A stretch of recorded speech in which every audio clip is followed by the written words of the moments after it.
Hi, good morning. I'm Katrina Sanchez, ABISE Fast 06.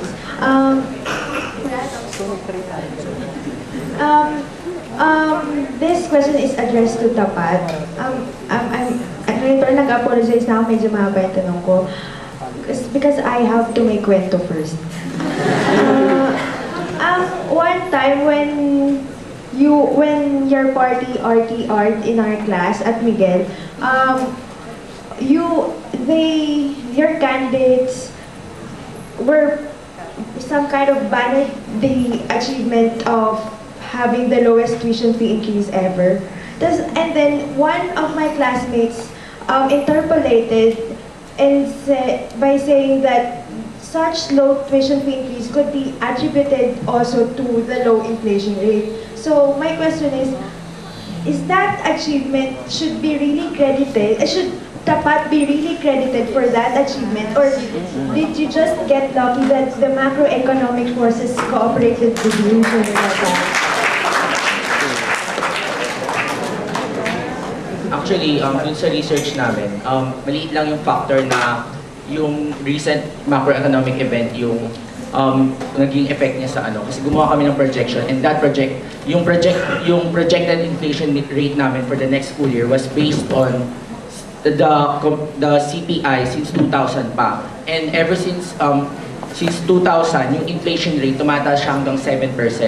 So hindi natin masasabi na lucky lang yung pagka 3.6% dahil sa macro environment. Pinaglaban talaga ng TAPAT dahil gumawa kami ng research at pinaglaban namin na may computation kami na 3.6% lang dapat ang ipatupad for next school year.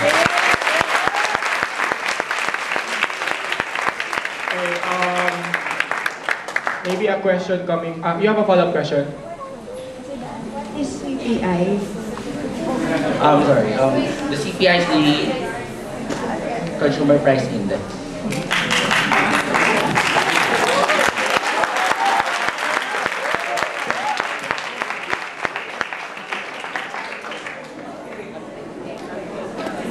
Question coming from Dino?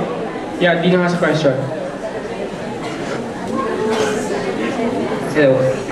This question is addressed to both Vice President for Academics, because Vice Presidents for Academics, because all of us are affected insofar as the venue rental fees are concerned. In fact, if we're still going to push through with our project in the Debate Society this coming September, which is the 6th National Asian High School Debate Championships, we're going to incur a total amount of around 400,000 pesos in venue rental fees. Which means that the Debate Society, and I think a lot of other organizations, are so affected by the venue rental fees, right? And I know naman before, we used to gather together to combat this particular venue rental fees, Santugon and TAPAT. So my question is quite simple. If you're going to be elected, what's going to be your move in order to combat the venue rental fees, aside from all of the efforts that we've already exhausted last year? Thank you. Dino, I have a question. Are you it's Vice President for Academics or Operations? Both, because I think it's both your responsibility, operations and academics. Because as a Vice President for Academics, you have to fight for our rights, right? And it's our right to congregate, it's our right to organize activities. But Vice President for Operations, it's your job as well to fight for our right to use this particular facility. So, for both people.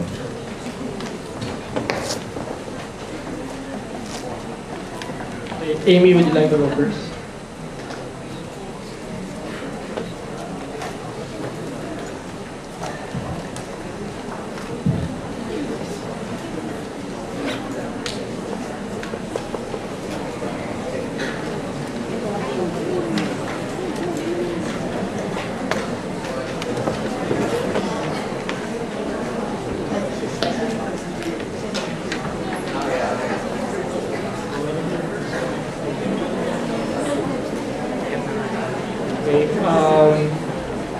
Really don't have much time, so maybe one can answer right now.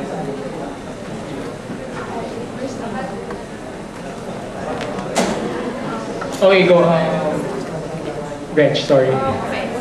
With regard to the rental fees policy, I think both students and the administration both the students and the faculty have to do something about it. First, the students, we have to fight for proper student representation. And when I say proper student representation, it does not only mean sitting in the operations council. You have to be vocal about it in protecting the rights of the students. More than that, I think when we were going through the RTRs, we were explaining about the rental fees policy.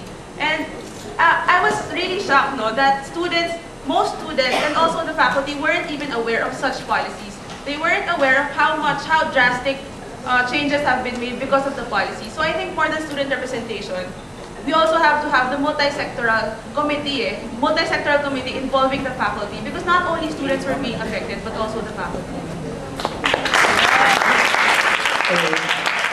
If it's okay, if we can have one person answer here and another person there, because we only have 10 minutes left. Okay. Hello, hi. For us naman, what we believe is that there should be proper implementing guidelines with regards to how the fees are going to be waived. Because as Kim Guevara stated earlier, only five of the activities for the whole year actually paid for the fees. So what we want is that student organizations should have the proper guidelines coming from the physical facilities office that tells them what kind of activities can be waived. So maybe in terms of LEPSO, if it's an activity that can promote let us the fee should be waived for them. We know naman that the fees can be waived, right? So there. Okay. Jeline Sato has a question.